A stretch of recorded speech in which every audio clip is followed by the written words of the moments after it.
Bom, olá pessoal. Então, vamos finalizar a nossa aula de capacitores, em que a gente trabalhou aí alguns aspectos dos capacitores, né, algumas aplicações, e vamos finalizar com essa apresentação de slides, tá bom? Bom, o básico sobre os capacitores é que ele pode ser usado para diversas aplicações. Algumas aplicações, né?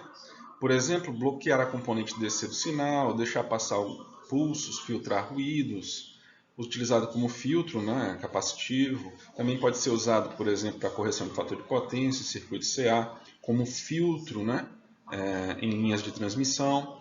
Podem também remover picos que podem disparar circuitos digitais e causar o funcionamento incorreto deles.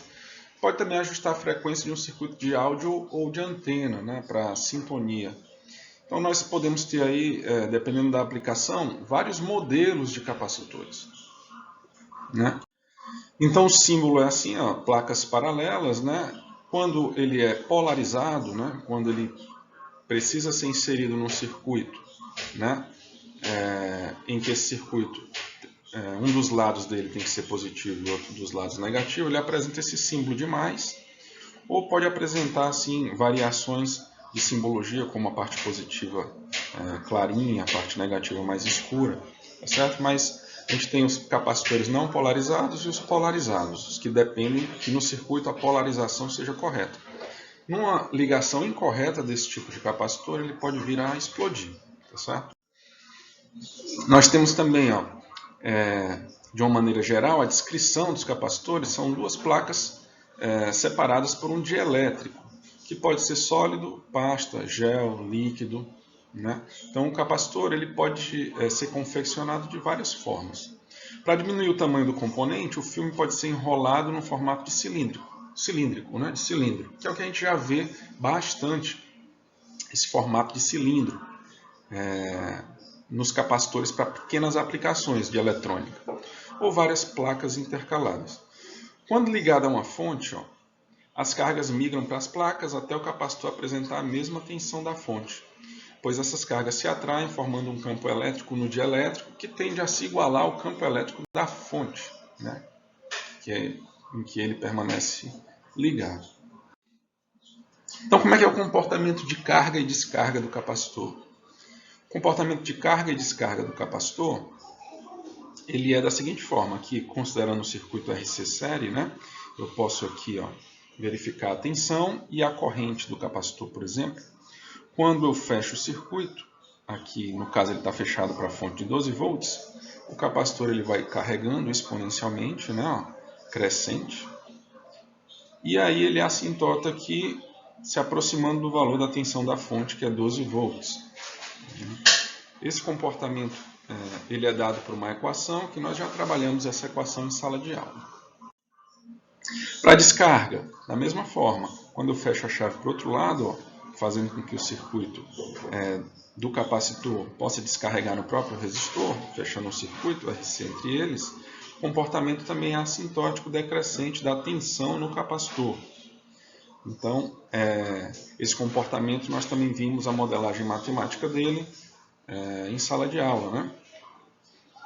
Nós temos aqui as constantes de tempo, tanto para a carga, que acabou de passar, como agora para a descarga. 5 constantes de tempo, 5 vezes o produto RC, é o suficiente para que a gente possa considerar o capacitor descarregado, que é o que a gente conversou agora no slide anterior. Então, uma constante de tempo é o tempo necessário para o capacitor, numa carga, subir aproximadamente 63% da diferença de tensão entre ele e a fonte que o alimenta. E também para ele descarregar 63% da tensão inicial a que ele estava carregado.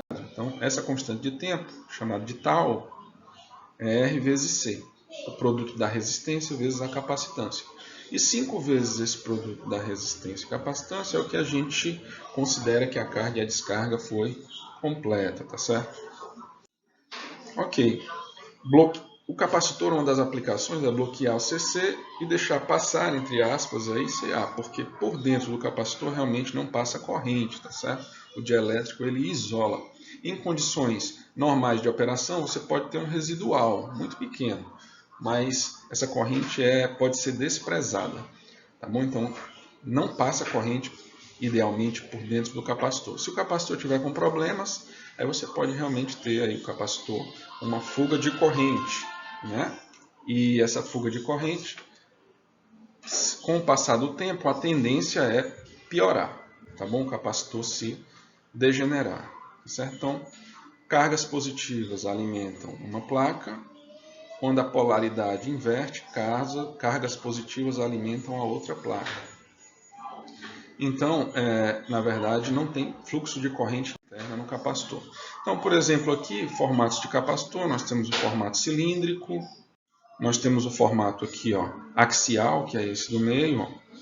Observe aqui a indicação do símbolo de menos aqui nesse lado, a perna menor. Né? Aqui também nós temos ó, o símbolo de menos de um dos lados. Tá certo?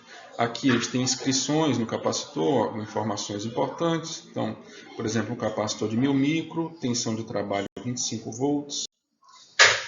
Aqui nós temos ó, capacitores aqui cerâmicos. Né? Nós podemos ter também capacitores eletrolíticos, que foi o que a gente acabamos de mostrar. Pode ter capacitores de tântalo, por exemplo, esse aqui. Ó. E temos em vários formatos. Tá certo? Nós temos esse formato também que é em vetor de capacitores, aqui com cada par de pinos sendo um capacitor para esse vetor. Ó. Nós temos aqui também vários capacitores com uma perna apenas, ó, de ponto comum, caso você vá usar todos eles em paralelo ou parcelas deles em paralelo. Aqui, ó, caso você for precisar usar o ponto comum em mais de um ponto do circuito. E aqui o capacitor variável, em que você pode fazer girar o dielétrico por sobre as placas, por entre as placas, aumentando ou diminuindo conforme a inserção desse dielétrico aqui dentro das placas do capacitor. Então aqui a gente tem o dispositivo chamado trimmer. Aqui outros modelos de trimmer, tá certo? Um trimmer menor para eletrônica, um trimmer um pouco maior. Bom, as tecnologias, né, os eletrolíticos, eles são baratos, são compactos e disponíveis em vários níveis, né, de tensão e capacitância. O dielétrico ele pode ser pastoso, né, pode ser em filme, pode ser em pó. Né. Dependendo de como ele o dielétrico, por exemplo, pastoso, pode ressecar com o tempo. E aí, por exemplo, capacitores eletrolíticos, né, têm uma vida útil um pouco menor do que outros tipos de capacitores. Certo? Mas são muito utilizados em filtros de fonte CC. E existem os capacitores eletrolíticos em série chamados de não polarizados, sigla BP, que é aquele que eu mostrei para vocês axial, lembra ali, lá no começo? Nesses capacitores o sinal pode flutuar, positivo e negativo em qualquer das pernas, então ele é muito utilizado, o eletrolítico também, sem ser polarizado. Tá bom? Aqui nós temos, ó, por exemplo, dois capacitores de tântalo, são capacitores mais caros. Né? E nós podemos ter esses capacitores de aqui de poliéster. Podemos ter os capacitores aqui com um código de cores no corpo deles. Ó. Então, nós temos, semelhante aos resistores, as duas primeiras cores são algarismos, a terceira cor, a quantidade de zeros que a gente acrescenta, a quarta cor, a tolerância, e a quinta cor, a tensão nominal de trabalho. Então aqui, por exemplo, ó, a mesma tabela, só que mostrando as cores. Né? Os capacitores de tântalo, eles são geralmente mais caros, embora são bem mais duráveis, porque não tem aquela desvantagem do dielétrico ressecar com o tempo. Certo? Capacitores cerâmicos são utilizados para aplicação de áudios ou circuitos de alta frequência. Aqui a gente tem abaixo alguns capacitores cerâmicos. Ó. E a forma de leitura deles também é peculiar, é diferente. Nós temos ó, o primeiro algarismo, que é um dígito, o segundo algarismo, que é um dígito, o terceiro algarismo, que é a quantidade de zeros, ou um multiplicador na base 10, e aqui a indicação da tolerância. Só que os capacitores cerâmicos, ao fazer essa leitura, o resultado a gente multiplica por picofarad, ou seja, essa leitura é dada em picofarad. Então, por exemplo, primeiro algarismo, 4. Segundo algarismo, 7. Né? Terceiro algarismo, multiplicador. Né? Aí depende de como seja. E aí você pode também fazer o cancelamento de zeros para chegar no resultado final aqui da parte numérica. E a seguir acrescenta picofarad. Então, a leitura dos capacitores você faz acrescentando picofarad. Então você faz a conta, né? Pega o primeiro algarismo, o segundo algarismo, e aí faz a multiplicação aqui, pelo terceiro algarismo, né? A quantidade de zeros. Esse resultado, né, você pode aí, ao final, acrescentar o picofarad. Então os dielétricos eles podem ter camada eletrolítica, que é um papel embebido em um eletrólito. Pode ser de poliéster, né? O dielétrico tem uma maior constante dielétrica que me dá aí altas capacitâncias, né? Não é adequado esse tipo de capacitor para elevadas correntes, são mais capacitores de eletrônico.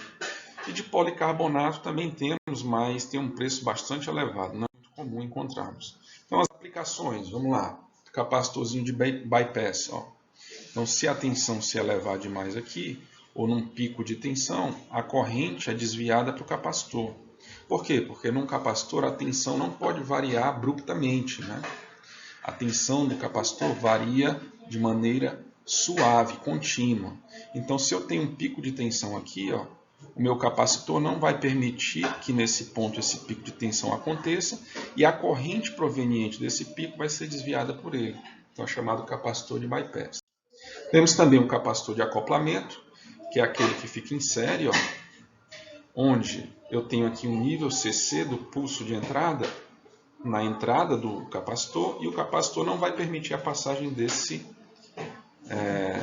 dessa parcela DC do sinal. Ele vai matar essa parcela DC. Jogou para zero a parcela DC aqui na saída. Então esse é um capacitor de acoplamento, geralmente utilizado aí para amplificação de potência, né? Nós temos que as partes do circuito amplificador, né, tem esse isolamento, digamos, pelo capacitor de acoplamento, não permitindo que o componente CC passe. Nós temos também o filtro passa alta, que é um RC aqui com um capacitor em série e o resistor em paralelo. Aqui o sinal de entrada. Se ele vier aqui com um componente de alta frequência, que é uma senoide, que está compondo a senoide de baixa frequência, como ele é um filtro passa alta, ele vai remover essa senoide de baixa frequência e vai deixar passar apenas a parte de alta frequência. Então esse é o filtro passa alta. Filtro passa baixa é o contrário agora, né? Ele vai remover essa parte de alta frequência, essa senoide veloz, e vai permitir passar apenas a senoide de baixa frequência, o sinal mais lento no tempo.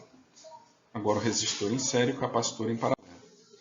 O filtro para fonte é aquele que a gente já está acostumado nos circuitos retificadores, né? O último estágio, ou antes do regulador de tensão, a gente coloca um capacitor em paralelo para que o sinal pulsante do retificador, né, ele possa ser suavizado pelo capacitor. Então, o capacitor ele se carrega e descarrega de maneira que o sinal passa a ser suave, né? Ou seja, ele ajuda aí a filtrar, né, variações bruscas de tensão na carga. Ok, pessoal, e vocês vão ter também a lista de exercícios 1, né, em que vocês têm uma seção de exercícios referente aos capacitores. Então tem questões lá para que vocês possam exercitar, ok? Então, pessoal, é isso aí. Nós vamos ficar por aqui. Façam os exercícios lá da lista 1 referentes a capacitores.